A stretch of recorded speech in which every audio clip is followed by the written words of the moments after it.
Hi everyone, wings academy के YouTube channel पर एक बार फिर से मेरे सभी साथियों का हार्दिक स्वागत और अभिनंदन है। साथियों, करंट अफेयर्स की क्लास जो आगामी सभी प्रतियोगी परीक्षाओं के लिए अति महत्वपूर्ण होने वाली है। आज है 20 फरवरी 2023 और आज के दिन जितने भी इंपॉर्टेंट क्वेश्चन बन सकते हैं हम इस वीडियो को अंदर कवर करने की कोशिश करेंगे। साथियों, ईश्वर से प्रार्थना करता हूँ कि मेरे सभी साथी स्वस्थ होंगे, मस्त होंगे और अपनी तैयारी को बहुत बेहतरीन तरीके से कर रहे होंगे। ईश्वर से भी प्रार्थना करूंगा कि इस वर्ष मेरे सभी साथियों को उनको अपना मनोवांछित फल प्राप्त हो, उनको अपने लक्ष्य की प्राप्ति हो। साथियों, आज का मोटिवेशनल कोर्स है जो आपको ऊर्जावान बनाएगा और चेहरे पर मुस्कान लेकर आएगा। खुद पर तू कर यकीन, मंजिल की ओर चल दे, ना हो हताश परेशान, अपने इरादों को बल दे। साथियों, अपने इरादों को बल दो। आपको हताश नहीं होना है, आपको परेशान नहीं होना है और अपने लक्ष्य की तरफ, अपने मंजिल की तरफ चल दो। साथियों, ठान लिया तो नामुमकिन कुछ भी नहीं, ठान लिया तो नामुमकिन कुछ भी नहीं, बदल दो जो हालात हैं। जो भी आज तुम्हारे सामने हालात है उस हालात को बदल दो और अपनी मंजिल की तरफ चल पड़ो। इसी मोटिवेशनल कोर्स के साथ में हम शुरुआत करते हैं आज के सेशन की बहुत जानदार और शानदार तरीके से। साथियों, आपके सामने पहला क्वेश्चन ये रहा, हाल ही में छत्रपति शिवाजी महाराज की जयंती कब मनाई गई? 16 फरवरी, 17 फरवरी, 18 फरवरी या साथियों इसमें से कोई नहीं?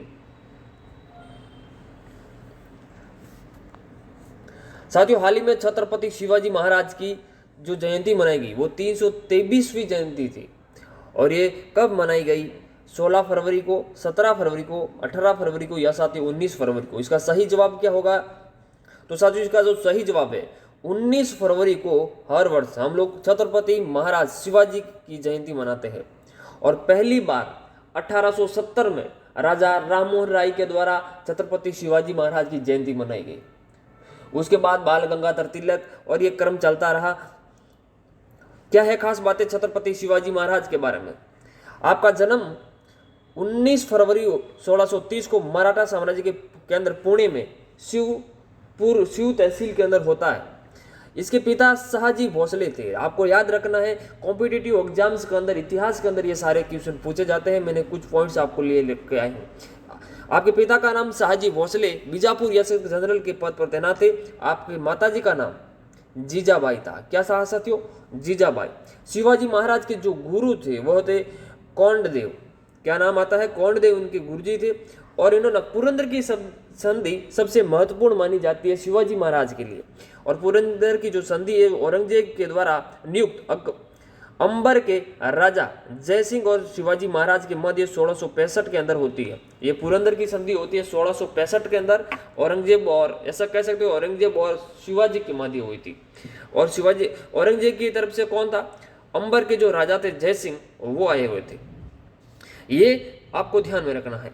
और क्या नेक्स्ट क्वेश्चन है साथियों आपके सामने, हाल ही में UIDAI ने आधार से संबंधित प्रश्नों को हल करने के लिए कौन सा AI चैटबॉट लॉन्च किया है?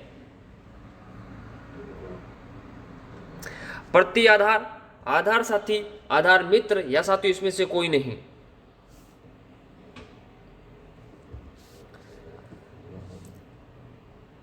साथियों, इसका जो सही जवाब है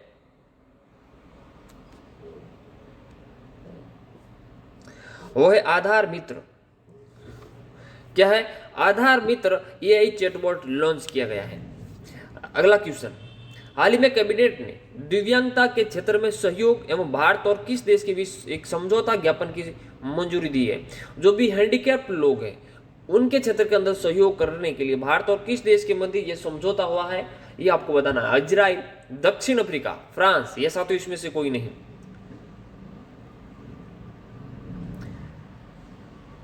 साथियों, कैबिनेट ने दिव्यांगता के क्षेत्र में सहयोग के लिए भारत और दक्षिण अफ्रीका के बीच समझौता ज्ञापन को मंजूरी मिली है। किन्होंने? दक्षिण अफ्रीका। अगला क्वेश्चन साथियों आपके सामने ये रहा, हाल ही में UPI पर रुपे क्रेडिट कार्ड को जोड़ने वाला पहला निजी बैंक कौन सा बना है? ICICI bank, axis bank, HDFC bank या साथियों इसमें से कोई नहीं? साथियों, UPI पर रुपए जो क्रेडिट कार्ड है उसको जोड़ने वाला जो पहला निजी बैंक है वो है HDFC बैंक। ऑप्शन नंबर 3 इसका सही जवाब है। कौन बना है? HDFC बैंक बना है। अगला क्वेश्चन साथियों, हाल ही में केंद्रीय मंत्री मनसुख मंडाविया ने इफ्को के नैनो यूरिया प्लांट का उद्घाटन कहां पर किया है? उत्तर प्रदेश, राजस्थान, आंध्र प्रदेश या साथियों इसमें से कोई नहीं। हमारे जो केंद्रीय मंत्री है मनसुख मंडाविया ने इफ्को के नैनो यूरिया प्लांट का उद्घाटन किया है। तो साथियों ये क्या है? उत्तर प्रदेश राज्य के अंदर। ऑप्शन नंबर 1 इसका सही जवाब है।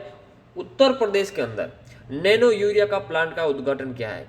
इतनी बात इस क्वेश्चन के बारे में आपको ध्यान में रखना है। संयुक्त राष्ट्र सामाजिक विकास आयोग के 62वें सत्र का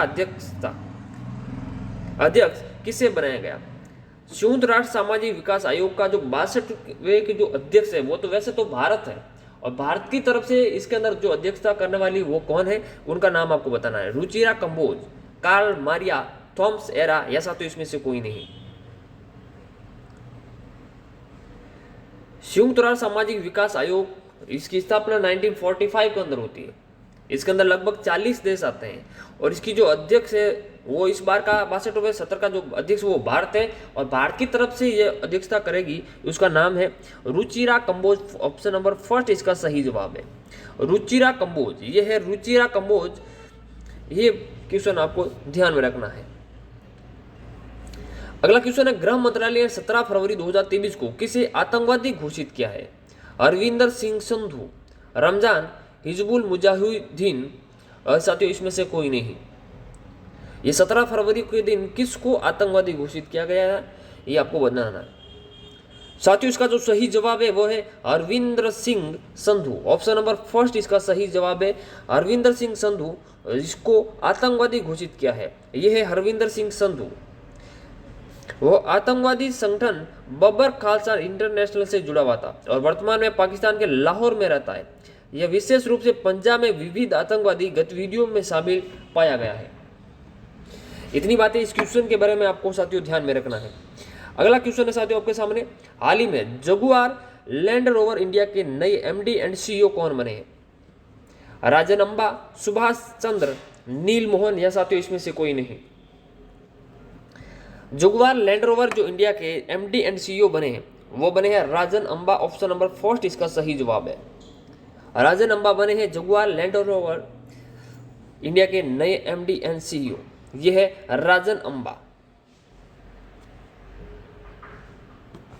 अगला क्वेश्चन है साथियों आपके सामने, हाल ही में किस देश की सरकार ने यूरोप में पहली बार मासिक धर्म अवकाश प्रदान करने वाला कानून पारित किया है? फ्रांस, स्पेन या फिर जर्मनी या साथियों इसमें से कोई नहीं।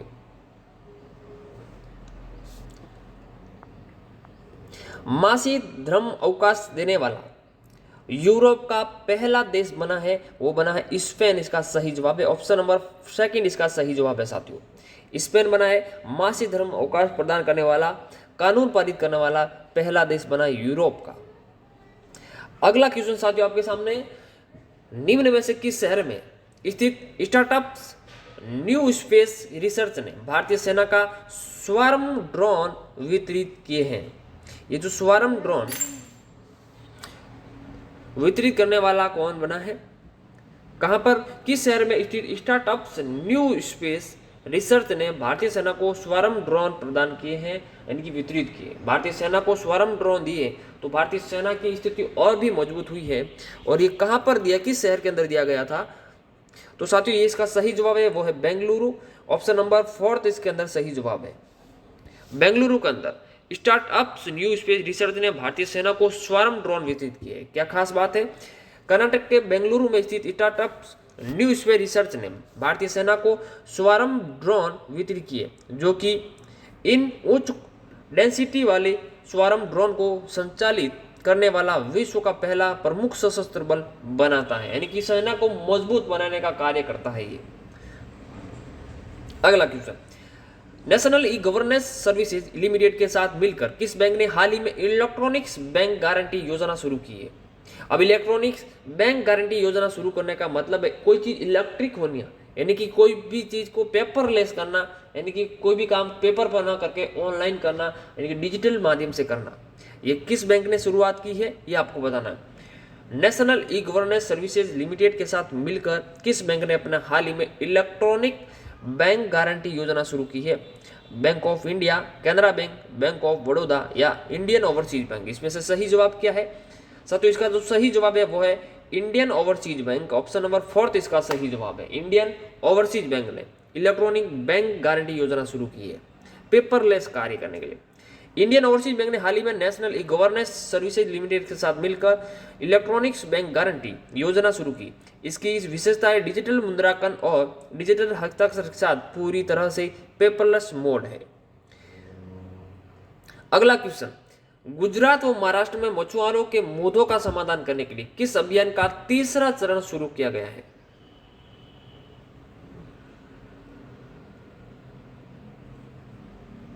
गुजरात व महाराष्ट्र में मछुआरों के मुद्दों का समाधान करने के लिए सागरिका अभियान शुरू किया, सागर परिक्रमा, समुद्रम या साथियों इसमें से कोई नहीं।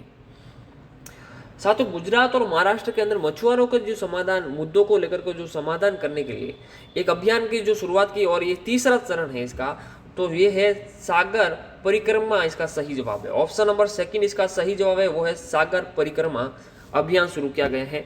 इतनी बात इस क्वेश्चन के बारे में आपको ध्यान में रखना है। Thank you for watching my video. अगर ये क्लास आपको अच्छी लगती है, हेल्पफुल लगती है तो अपने साथियों के साथ में शेयर करना ना भूले। अगर आप हमारे चैनल पर नए हैं तो चैनल को सब्सक्राइब करना ना भूले। साथियों यातायात के नियमों का विशेष रूप से पालन करें। दोपहिया वाहन चलाते वक्त हेलमेट का जरूर उपयोग करें। 4 व्हीलर चलाते वक्त सीट बेल्ट का जरूर उपयोग करें। अपना और अपनों का ख्याल रखें। मिलते हैं अगली क्लास के अंदर। धन्यवाद।